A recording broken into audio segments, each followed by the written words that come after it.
Alright guys, how's it going? I'm going to try and keep this video short today because I'm not feeling too good and I just want to lay down and go to sleep. But I wanted to get this out for you guys.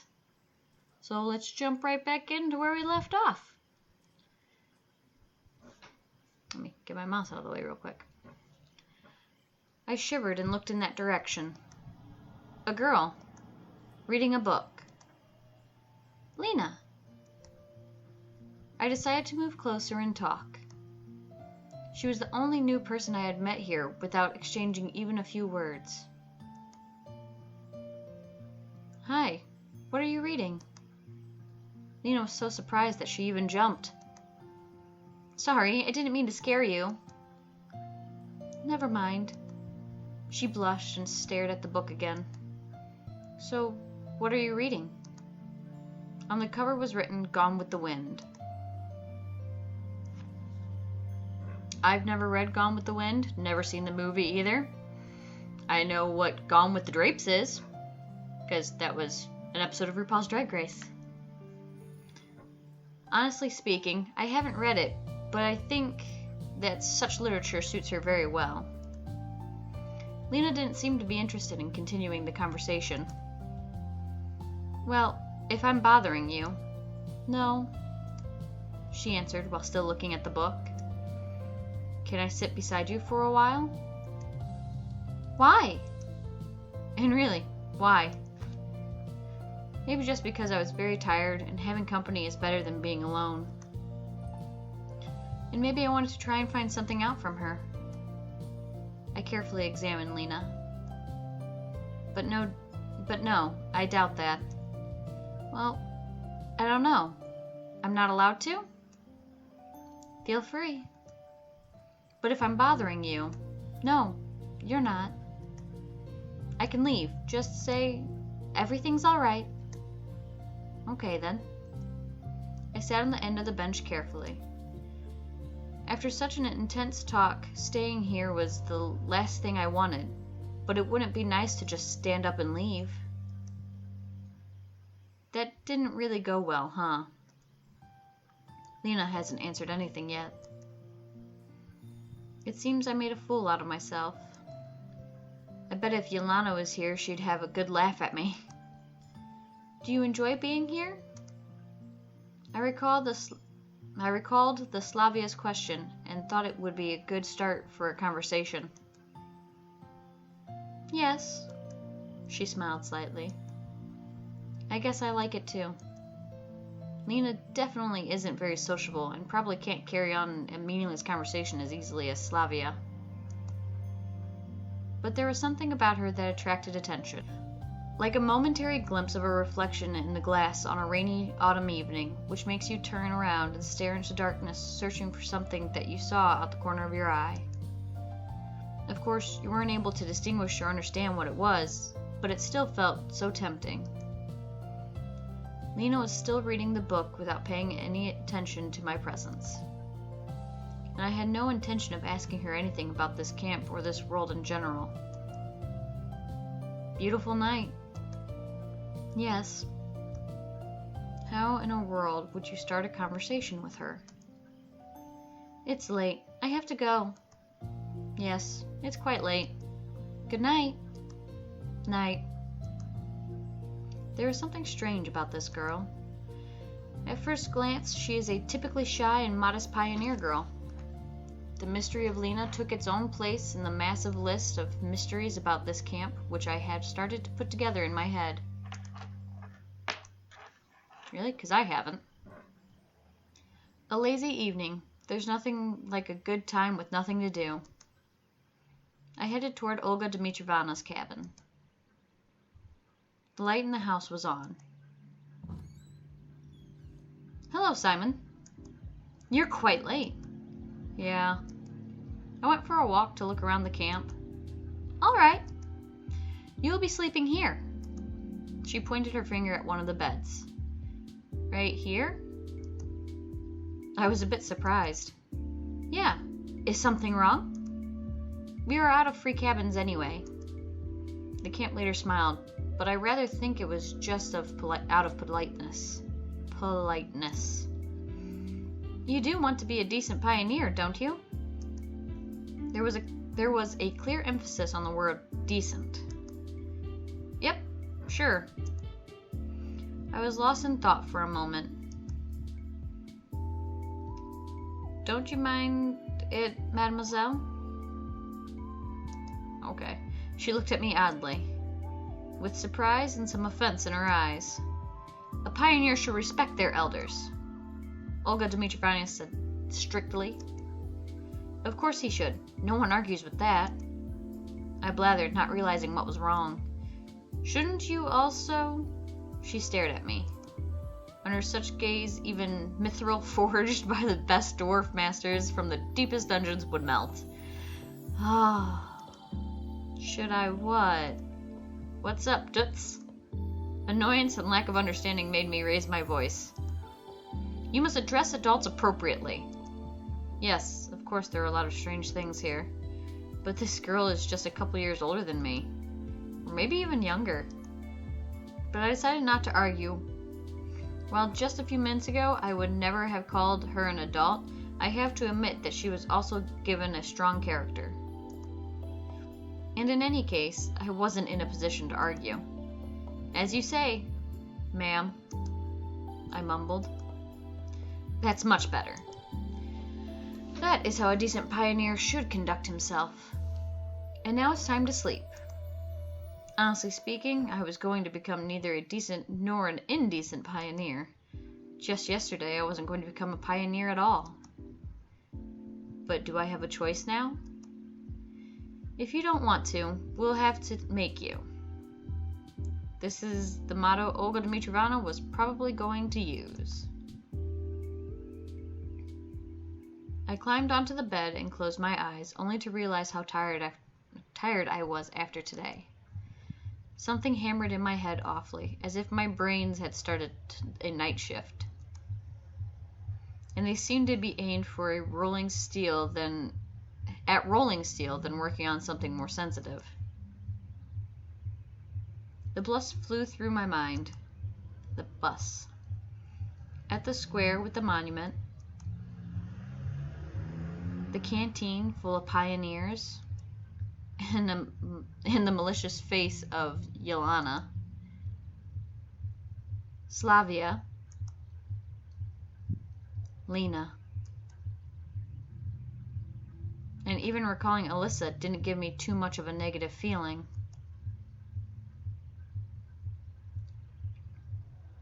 What if I'm here for good?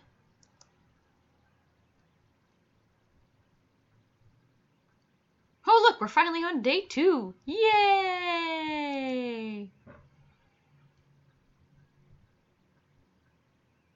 I was having a dream.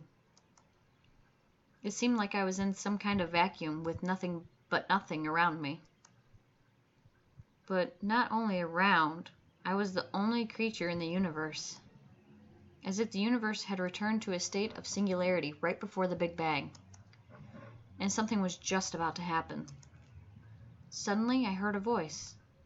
I could not make out the words, but it sounded familiar. The voice was whispering something gently, as if soothing me. And then I realized.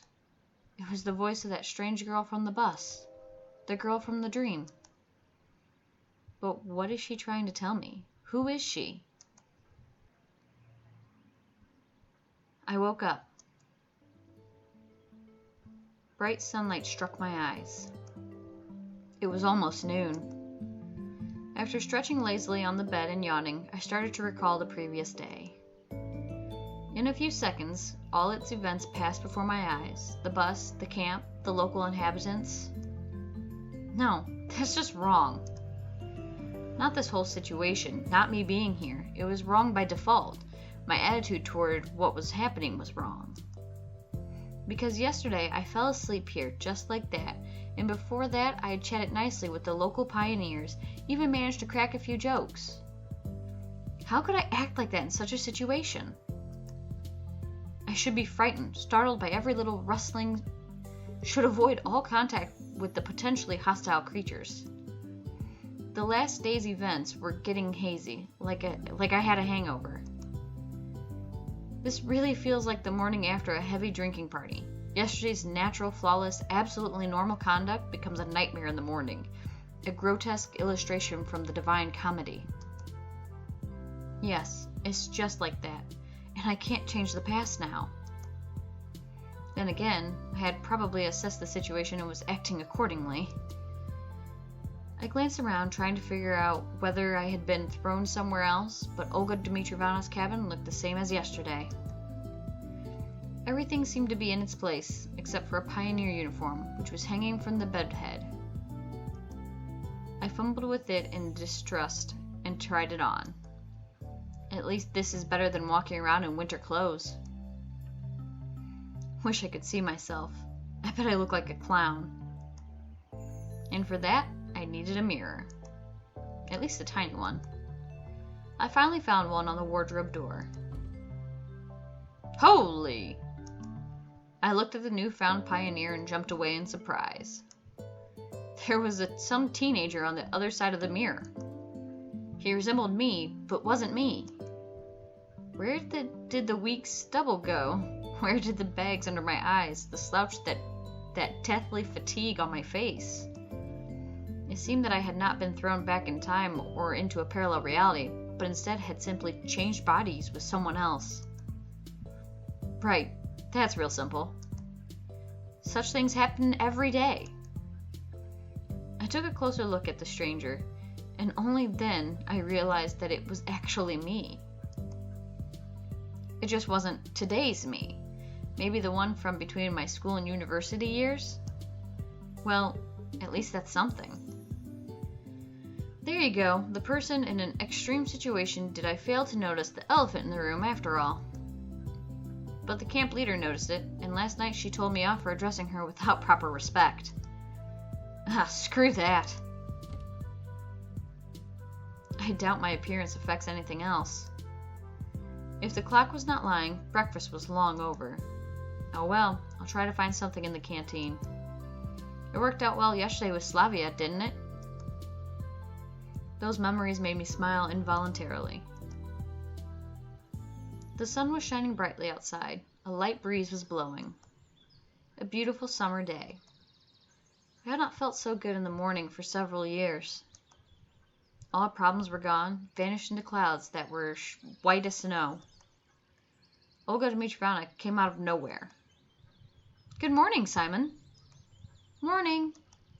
I smiled, doing my best to show that, no matter what, my morning was indeed good. You only arrived yesterday, so I decided not to wake you up. But breakfast... Never mind. Here, take this. She handed me something wrapped in paper. Judging by the oily stains, there had to be sandwiches inside. Oh, thank you.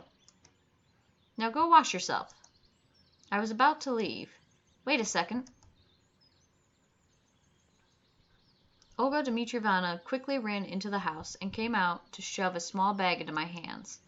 Inside it, I found a toothbrush, soap, a small towel, and something else. I did not look too closely. A pioneer should always be clean and tidy. Let me do your neckerchief properly this time. Yours is askew. You should do it yourself once you learn how to. Do we have to? I am going to go wash myself now. Yeah, right. It could be hooked on the tap, and it could get hooked on the tap and strangle me. Fine, later then. And don't forget about the lineup. Pencils, paper, drawing lines. You don't forget such things. What lineup? What do you mean, what lineup? She frowned. It's Monday today. Weird. By my approximation, it would have been Sunday. Then again, a shift in the day of the week is hardly the worst thing. Usually we have lineups early in the morning before breakfast, but it's Monday today, so we are having it at 12. Don't be late. All right, but where? At the square. Where else? There was no reason to argue. I headed to the bathing place. Oh, that's awkward. I knew I could forget about separate showers and toilet, but at the sight of this malfunctioning symptom of decaying socialism, a funny turtle with a tin shell, paw taps, and a ceramic belly, I felt sick. I was not a squeamish person, but nevertheless, standing here, I realized there was still some minimal level of habitual comfort which I found it troublesome to do without. It's often like that. When you lose things that you thought were ordinary and common, you suddenly understand just how essential they were. Screw this. As if I have any choice. The water was ice cold. Oh, even worse. While washing my hands was not an issue, washing my face and my mouth became a big problem. There was no toothpaste in the bag, which Olga Dmitrievna gave me. I could brush my teeth without it, but there was a small round box wrapped in the towel. Tooth powder. Cute. 1 point for me being somewhere in the past. I washed myself quite quickly, as due to the ice-cold water. Oh, I feel for you. Someone was coming quickly, or more like running toward me. I turned around. It was Slavia, dressed in a tracksuit. The girl would probably look good in anything: pioneer uniform, bikini, probably even a spacesuit. Hey there! Ohio. Good morning! Yeah. Oh yeah, real smooth. Like crunchy, jiffy peanut butter. Why didn't you come for breakfast? I overslept. I said it as if I was proud about it. But Olga Dmitrievna gave me some sandwiches. Oh, great then. Don't forget about the lineup. Yeah, sure. As if I could forget. Right, I gotta run. Enjoy yourself. She waved goodbye to me and disappeared around the path's bend. And I'm going to end it there, because not feeling well and trying to read is not working out very well for me. So I'm logging off, and I will see you guys later. Bye-bye.